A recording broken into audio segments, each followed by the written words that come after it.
What is the most ridiculous thing the company you work for has wasted money on? Hiring me. For the past 3 years a certain craft store has sent me all over Georgia and Florida to fluff the display Christmas trees.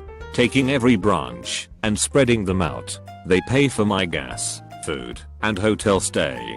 I want to tell someone how much money they'd save just by having each store do it, but they gave me $600 on top of my hourly 1 year.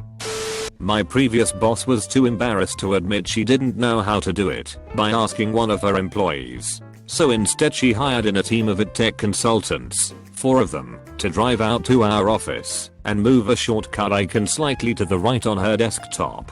It cost the company $600. Not my current company, but the one before it. Company laid off 50% of its workforce, and then the new CEO spent $600,000 on bonuses for his freshly hired executive team and another several $100,000 on designer furniture and carpet for an office he used for 3 months before announcing that they needed something fancier and moved to another building. Or $350 office chair for Ron. Then that motherfucker does a job interview over Skype with a competing firm and tries to take company information with him on us when he leaves. Meanwhile, I pay for my own coffee out of pocket when I travel. $350. Fuck you, Ron. I worked for a German company whose parent company spent $1 million on a new slogan, so we have to use it on our business cards and email signatures. Problem was we were in the US, and the slogan in English was "New energy emerges from brain." Took me months to convince them to stop. The biggest waste I've ever seen is definitely investing tons of money in people without interviewing them properly to make sure they're the right fit for the company. The company I work for has a fantastic graduate program. They hire you straight out of college and start you on a really good wage, then put you through 6-12 months of classroom training, professional mentoring, supervised projects etc. to get your skill set up to a really high level. They must spend your 50+ per candidate at least when you consider all the external trainers, facilities, mentors, workshops etc. all on top of the candidate's salary. They do all this fantastic work to get the best talent, but they invest almost no money in the interview process. I met my future manager totally by coincidence, told him about my thesis, and I must have sounded like I knew what I was doing because he just gave me this gig. I'm still with the company 2 years later and like to think I'm contributing, so he lucked out with me. But he might as well have paid a stranger a big bag of cash in the street in the hopes that he'd show up in the office on Monday and do some productive work.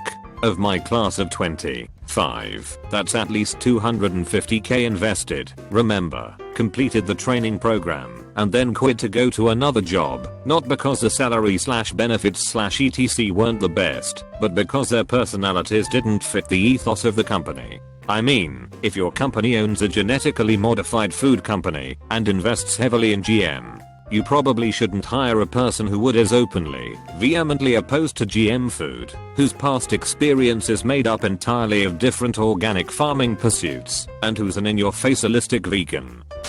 The company I work for is very top-heavy. So many people making 6-figure salaries that just go to meetings, to schedule meetings every day. A project that should take 2 months to complete will take 8 months to get started. Meanwhile they're all getting paid to procrastinate. This to me is a real wasted money.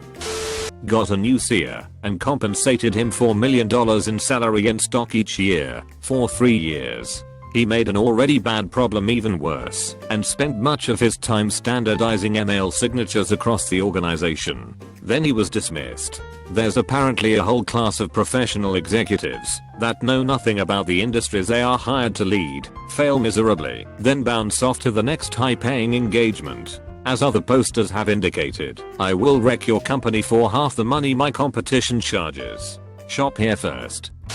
My overtime, because they never hired enough people, and I was the only one who wouldn't rage quit. Eventually during the busiest season they relied on me to cover most dropped shifts and roles, but once when they blatantly scheduled me to come in and cover 2 dropped shifts one weekend on 2 times I'd received off for something specific, without asking or even notifying me, I said I could do one day not the other.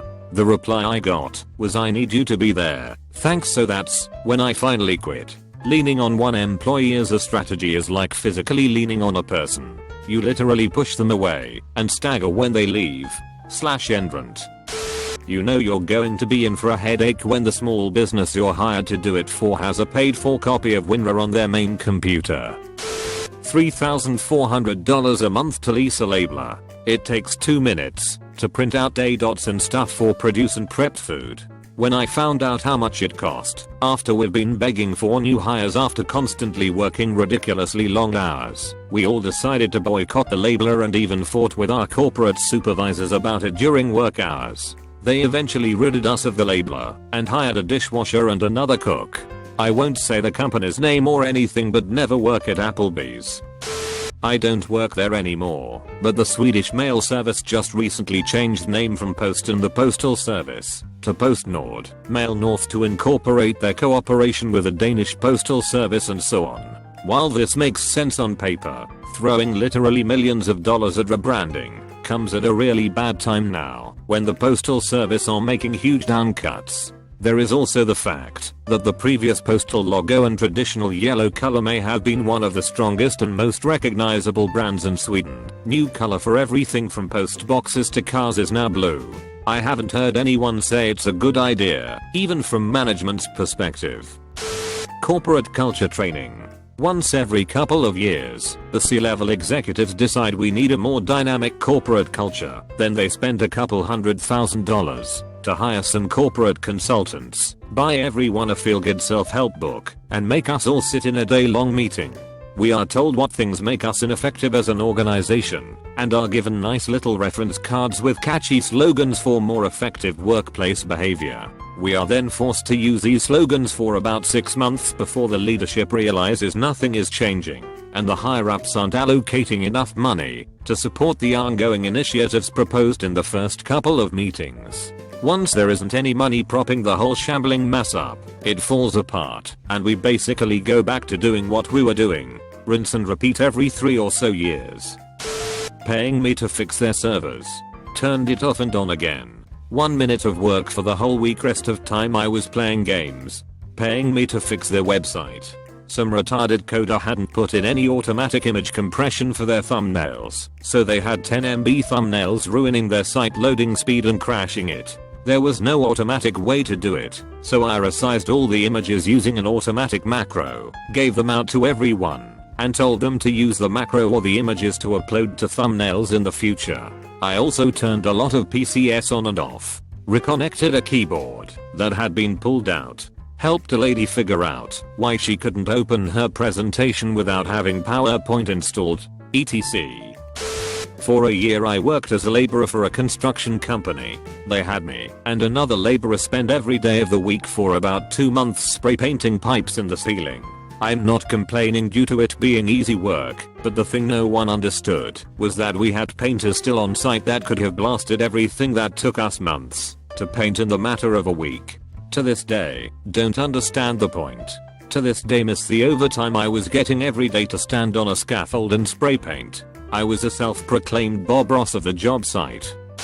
A few months before the business was to move, and the old building was to be demolished, they paid to have the entire facility equipped with new energy-efficient lighting fixtures, every room in the place, only to have it torn down a few months later. It wasn't a requirement by the city, just some executives wanted to have this hugely expensive project accomplished while he was still in charge. In my office, the whole office got closed for a month to do some decorating, i.e. painting, reorganizing the office and other stuff. When I came back a month later, it still wasn't done as the builders had said they weren't willing to work the hours they had agreed to, so it was a real mess. With shelves off the walls, doors off the hinges, filing cabinets all over the place. When it finally got finished, all that changed, literally, was the doors, which were before color coded, were now all grey. It took 2 months in the end just to do that. There was an employee appreciation week, and one day the head honcho in my office was standing by the doors in the morning handing out cards to everyone that came in that said something to the effect of "Thank you for being a valuable member of our team." They were printed on really thick, glossy, high quality cardstock. The thing that got me was she was completely silent as she handed them out. I might have actually felt appreciated if she, oh I don't know, said thank you with her voice. All I could think when I read the card was how they cold spent the money they spent on those cards on upgrading from single ply TP, and my moral world skyrocketed. I'm a teacher in a fairly well-off school district in Alabama. For the past 3 years we've been buying iPads for every single student to use. This year we made the move to the more affordable Chromebook.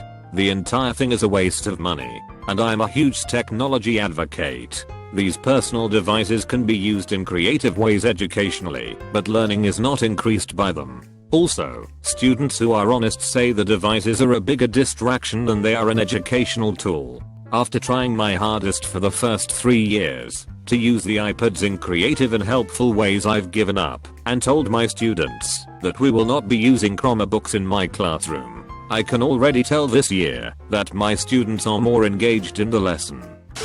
At one of my previous jobs in 2011, the company made us work on Christmas Eve, whether we wanted to or not. Around a quarter of the staff had to work in the building as usual. They said they had like 3 customers that whole day, and the rest of us had to go bowling with the manager. Yes, had to. You had to sign in and out, and if you were not there, it was considered skipping a day of work, and you would be penalized. I had to miss Christmas Eve with my family that year because I was forced to go bowling with a bunch of people that I hate. God forbid they just give us the day off without pay.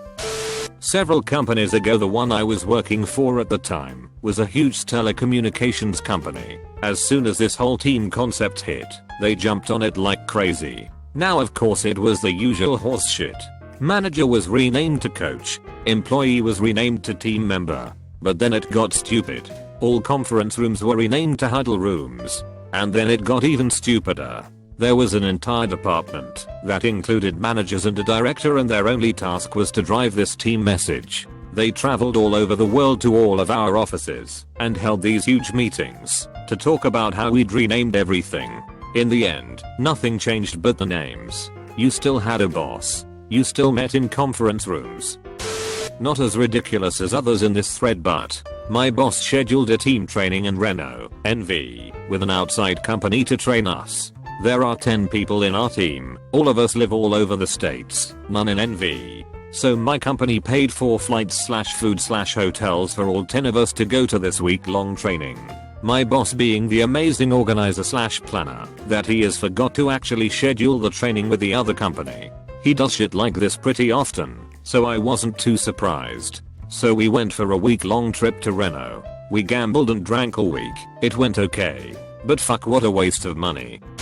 My company is a sort of call center/support service for a health insurance company, and holy shit did the health insurer waste money on technology. Multiple different systems all doing the exact same thing. Millions of dollars sunk into each system, and every time a system didn't quite pan out they just abandoned it and moved on to a new one. My company has in-house software engineers that put out more usable technology with 4 or 5 programmers than the large insurer did with dozens. Although the rising cost of healthcare can mostly be attributed to costs going up at the provider level, I assure you that your health insurer is a bloated mess that's sole function is to make healthcare less effective.